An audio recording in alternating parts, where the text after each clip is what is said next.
Okay, so welcome to EDU 556. This is the voluntary Zoom session number 2. We are going to have I'm going to go through the next module, which is technically started. It technically started today, but I think I released it on the weekend just in case people wanted to get a jump on it. So let me go ahead and share my screen. Let's see. I want to share my screen. There we go. You should be able to see my screen right there. Okay, so I'm going to go back and forth between this screen and also between the bright space. So I'll show you exactly what it looks like in the system. So again, we went through and you for modules 1 and 2, you explored the ISTE standards for educators. Specifically, was it ISTE Standard 1 and 2 already? Professional learning and goal and growth. We looked at that. You were for the digital search log, which I was able to actually get ahead on today and grade a bunch of them. You were finding, evaluating, and digital tools and resources for potential use in the classroom. And also with the ISTE standard for digital citizenship, you ended up doing an exploration of a law or a policy associated with using technology in schools. So this, we're going to focus on computer science and computational thinking for this module. I don't want you to get scared. It's nothing. It's something very approachable and very new and very cool. We'll take a look at some screencasting too. Screencasting is something that's really useful for online learning, for blended learning, and also even comes handy when it's in a technology-enabled classroom. If students need to see something over and over again, screencasting could be definitely a way to go. We'll look at online collaboration. Also in module 4, we'll be using Brightspace has a discussion board that we'll be using. And I'll also preview the next week's assignments just to kind of get you all thinking. So this way you can kind of be prepared. And those will also focus on video recording. So you're actually recording yourself doing a lesson. And we'll focus on digital instruction and pedagogy and instructional design. And I won't talk about module 7. I'll do one more of these and kind of focus on module 7. So that's just at a glance all the course topics that we're looking for that we've either started or are getting ready to go into or will go into the near future. Okay, so module 4, that's the one that just started. So I released that one earlier. I think earlier today it was released, and also the assignment was released. So it looks at collaboration. I took kind of 2 big topics in educational technology. I took computational thinking, which is kind of a mixture. It's a branch of also computer science, and also collaboration, where we actually collaborate online in a meaningful discussion. So the very first thing, I don't have like an actual, I produced like these videos for each module. This one I did a slideshow because I had to create a computational thinking slideshow. So I ended up doing this. It does a good enough job of defining exactly what is computational thinking, what are the different components of computational thinking. But I also then I also found a lot of internet resources to help you along in it. So just like for module 4, just like for modules 1, 2, and 3, which came beforehand, there's a module plan that walks you through everything step by step, everything from the objectives all the way to the assignments. Slideshow I just showed you. There's readings and there's resources. You're going to be expected to download and or in some cases download or access some different digital tools to use and to explore. I do provide some practice activities. These are not graded. They're just suggestions, so this way you kind of become familiar. And some of the different tools is Scratch and Scratch Junior. If you've used them before, that's great. If not, then there's a lot of tutorials and resources online that you can access to learn how to use it. You don't have to become an experienced user. You just have to become a novice that's willing to explore. But this is really kind of looking at how students have to not only develop computational thinking and computer science skills, but they also then have to do something new and something different. But if Scratch isn't your thing, there's also code.org, which a lot of the students are using. They have a wonderful curriculum for computer science, computational thinking, and if you've ever used Hour of Code, chances are you've done code.org.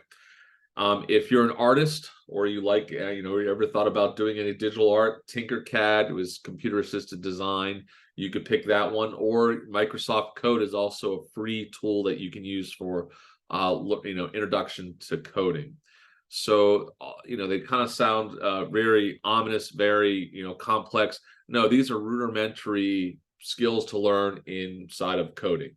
This is what a lot of elementary and middle and high school students are doing. My son used code.org all year in his computer science course. I've used and taught Scratch to many different age students before. I've taught it with teachers before too. So there's a lot of different tools, a lot of different resources. Oh, sorry, my Siri, I think it was Siri was trying to talk to me. And then also just practicing screencasting. So screencasting is obviously recording your screen and your narration as you do something.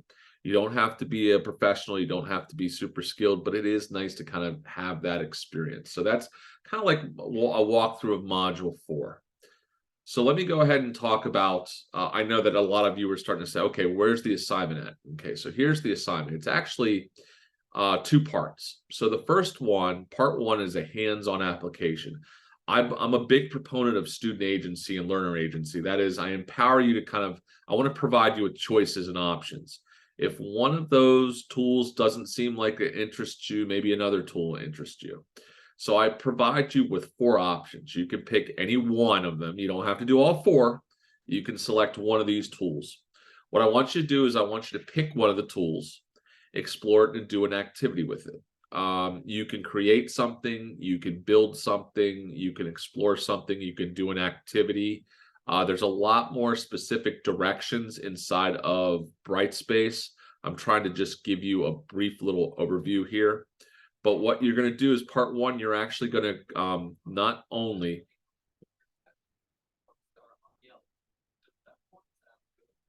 I don't know why it's picking so much voice command up on me right now, but my it's artificial intelligence starting to take over, so be careful. So for part 1, you're going to take one of these activities, and not only are you going to interact with it, but I want you to record your screen as you do something with it. Module 4 has resources on how to do screencasting. So it actually will walk you through that. And when I go to Brightspace, I'll show you. It shows you some free tools that you can use for screencasting. I'm going to ask you to record a minute or 2 of you doing a screencast of you interacting with this tool. So again, you don't have to become an expert at the tool, but you should tinker and play and have fun with it. And all these are, I also provide some differentiated activities. So if you're a little bit used to one of these tools, or there's a different tool that you're like, I consider myself an intermediate user, then there are some different tasks on there that'll give you more of a challenge. If not, then stick with the fundamentals, stick with the stuff that the starter kit. That's absolutely fine with me. So that's part 1. Part 2 is really kind of gets into the application, and that is the discussion. You're actually going to share your experience with doing whatever tool or resource that you ended up exploring. You're going to go into Brightspace, and there is a discussion board. You're going to hit the start a new thread, and you're going to write about your experience. You're going to say what tool you used, what experience you had. And the nice thing is Brightspace allows you to upload video, so you can upload your screencast so people can actually see your they can see your product that you've made. So that's what you're doing this week. Since it's kind of like a multi-step process, some of you are learning new software or new tools. I wanted to give you just this week to focus on that one module. So there's only one module this week. So that's module 4, kind of in a nutshell. At this moment, I'm going to stop for just a second and ask, are there any questions about Module 4, about the tools, about the discussion board? And I will say this is after you're done with this, there is a process for uploading this content to Anthology, which I'll talk about in just a minute. But are there any questions about Module 4 right now? Nope, sounds good. Okay, I'll continue. Okay, so with discussion boards come and go. You'll have this class, you'll have it, and then you'll leave, and then of course my discussion posts will disappear with time. To capture and document that you've had an online discussion, we actually are going to you're going to copy and paste content that you've shared on the discussion board into Anthology. So what I've done is I've created this template, and sorry about the screenshots. I wanted to take multiple documents and kind of put them on the same page. But what I'm going to do is I'm going to have you not only put down and put, not only you're going to basically and copy and paste this into a Word document. So you're taking your discussion, what you've posted, and you're putting it up onto a template. But you're also putting up your replies. So I'm asking you to also reply to 2 of your classmates. So you're going to pick any 2 classmates that have responded and also just talk to them. And again, I give you ideas on how to reply to your colleagues. I don't want it just to say, wow, this is a great job, or just, I don't want it to be superficial. I want it to be meaningful and either make connections, or you connect in other ways. You can come up with ideas. You can make a suggestion if you feel like there's something that maybe they're missing, or a suggestion if you've used the software before. So there's a lot of opportunities for you to kind of diversify how you reply to your colleague. So you'll also copy and paste that into a template. And again, it'll become a little more clear when I go onto Brightspace and show you exactly what it looks like. So you'll copy and paste all the content, and then that document that's completed and has all of your replies will go into Anthology, into the ePortfolio, and I'll grade it. Okay. So let me go ahead and hit the escape button, and I just want to go right to Brightspace. So here's module 4. Okay. Here's the module plan. Here's the slideshow. Here are some useful videos on computational thinking and introductions. Here is screencast tutorials and summaries. So if you click on here, it's going to give you information on how to do a screencast, tips and tricks. If you're comfortable with screencasting, then that's fine. If not, if you need to read up on how to do a screencast, it's all here for you. There's a lot of, I also included this article from Education Week about why computer science is so important. Why are we doing this module in this class? Even if you're a PE teacher, or if you teach English to 9th grade students, or whatever you're going to end up doing, computational thinking and computer science is one of those literacies that really has to become as important as reading, English language arts, mathematics. It's one of those important next generation skills that really all students really should have at least some exposure to. We are now importing. I'm ready to kill Siri. Okay. We have to import so many different computer scientists and programmers, it's ridiculous. And at this point, the starting salary for a programmer in the United States is $75,000. So it is truly amazing. So that is my rationale. So you're like, well, why does he have us doing this? That's why, because it's an incredible opportunity. It's something to think about. There's a lot of, and you'll discover that computational thinking is not just about computer science. It's about solving problems in a step-by-step format. That's really what computational thinking is. And again, you'll explore a little bit more. So I have some readings for that. And I even have some practice activities. So there's the information. Here is how to download Scratch, how to access, and it gives directions on how to interact with every single tool I've provided for you. here's the discussion board template. Here's what you're going to copy and paste all your participation into, and then upload it to Anthology at the very end. And as I said before, I also include rubrics for everything too. So the rubrics at the very end. So that's module 4 in a nutshell. So what I'm going to do too is I'm also now going to give you a little bit of a hint. Now I've opened up module 5 and 6 an entire week early. The reason being is I know that some, people are, I know it's kind of crazy at the end of the school year. I know that some people are probably planning on doing this, that, and the other, or maybe you're just going to get ahead. I want to give people the opportunity to be able to get ahead and start to think about modules 5 and 6. So let me go ahead to here and go to module 5 and start my slideshow again. Okay, it's still sharing. So module 5 really starts to look at integrating technology into instruction. It doesn't focus specifically on it has to be, oh, it's only elementary school, or it's only high school, or it's only higher education. It really, I take the instructional design approach where you take technology and put it into the instruction and training of humans. That's really the best way I can kind of say it. Seriously, I really get it off.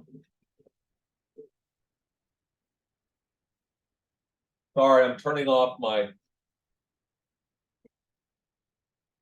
don't know why my iPad's going insane. Okay, so I turned it off. Okay, so for module 5, again, this one has a module plan. It has a video. I've made a video for it because it's a lot of about integration of technology. It starts kind of with theory and then goes into application, what you're actually doing inside of classrooms today, or what you should be doing. There's readings, there's resources, there's additional module videos that I found on YouTube that are helpful. And then there's the assignment, which is called the DILA, which is the digitally enriched lesson activity. It's not a full lesson plan, but you get to pick a digital tool and kind of construct some learning experiences around it. And I do create a template for it that'll walk you through the process. And if you see that I have all this, you're going to learn about the Assure model, which is an instructional design model. As you're learning that, you're going to see, I'm going to actually get you to kind of plan a lesson. Now, if you're in a classroom, that's fine. You can use the students that you're currently with, or you did have previously, or if not, if you're not in the classroom, you can make one up. So I got to give you a lot of latitude in how to experience this. The template walks you through everything. And of course, this is aligned to all the module resources I've provided for you, the videos I've provided for you. So don't just jump in to try and do the assignments. You can start to brainstorm ideas. Oh, well, I really like this digital tool, or, I played with Tinkercad and I fell in love with it, or you know what, I'm a big fan of Padlet. I want to do something with language arts with Padlet. That's fine. You can do something like that. Absolutely. The sky's the limit. But this kind of takes a tool, plan it out, figure out how you would instruct with it, and it kind of asks you other ideas on how you can maybe differentiate it for other students. How can you, how would you evaluate success in using the tool, using the learning stuff? So this, again, this is kind of going ahead a week and seeing what you would do. And then at a glance, to also think about in the future what you would do for number 6 is, again, I'm going to get you to record a 10-minute portion of a video.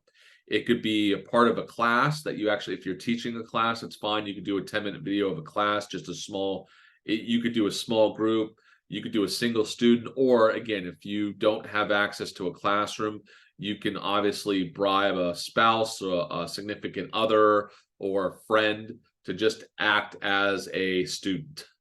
So I give you a lot of latitude and a lot of freedom to kind of do that.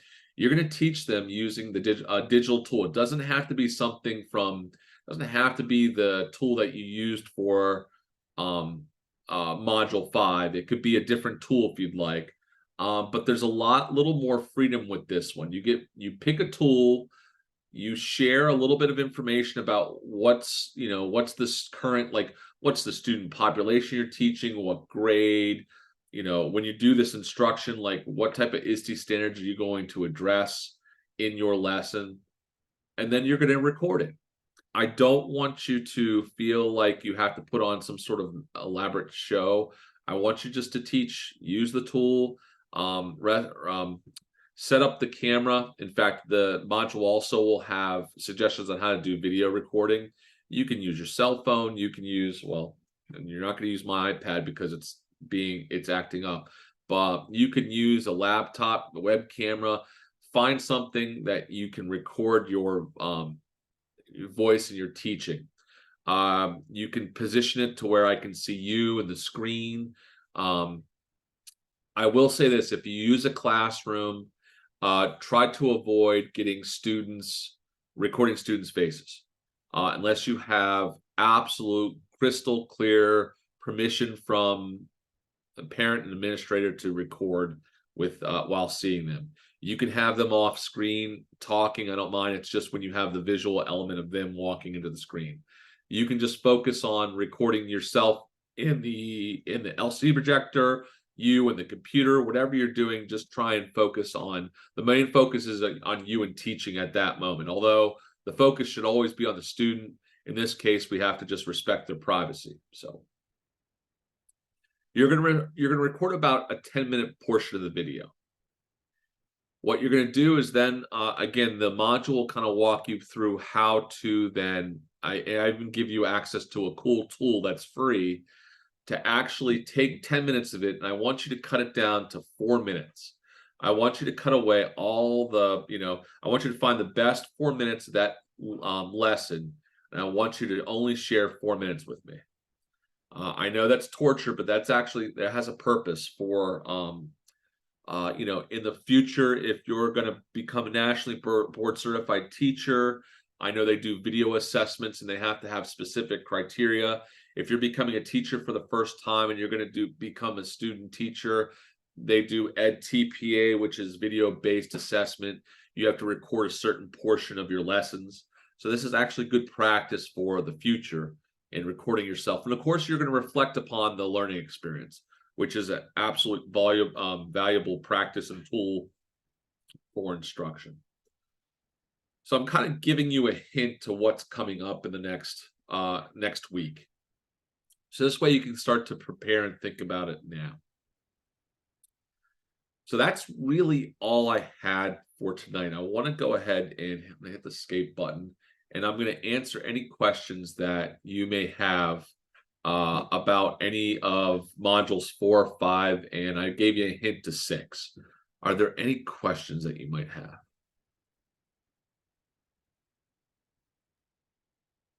If you're more comfortable with also putting it in the chat, I'm happy to answer the chat as well. I feel good. That was a great explanation of each of the next, 3 modules. So okay, no problem. And again, if you're in a pinch, I've built the modules to where I'm really kind of focusing a lot on the assignments. I'm not focusing enough on the resources I provided for you. The reason being is it's just a lot of content. So what you're going to want to do is start at the very beginning with the module plan, walk you through it. It should take you through the entire process to the assignment. So, and again, if there's something you're still a little confused about, try and go through the module one more time. Then, of course, reach out to me. I understand there's a lot of content in each module. That's what it's built for. And it seems a little bit of a pinch when it comes to time, but fortunately, that's our summer. It's 1 month. This course is very quick turnaround. It's both a blessing and a curse. So, Brittany, Kyla, do you have any questions about anything from modules 4 or 5 or the preview for 6 that I gave you? I don't think so. Like Margaret said, I think it was pretty straightforward. It was a good description of what we're doing. So I think it was really helpful. Awesome. Well, then I think I'm going to give you back the rest of your nights unless there's any other questions that you have. I'm going to hit stop on the recording right now anyway.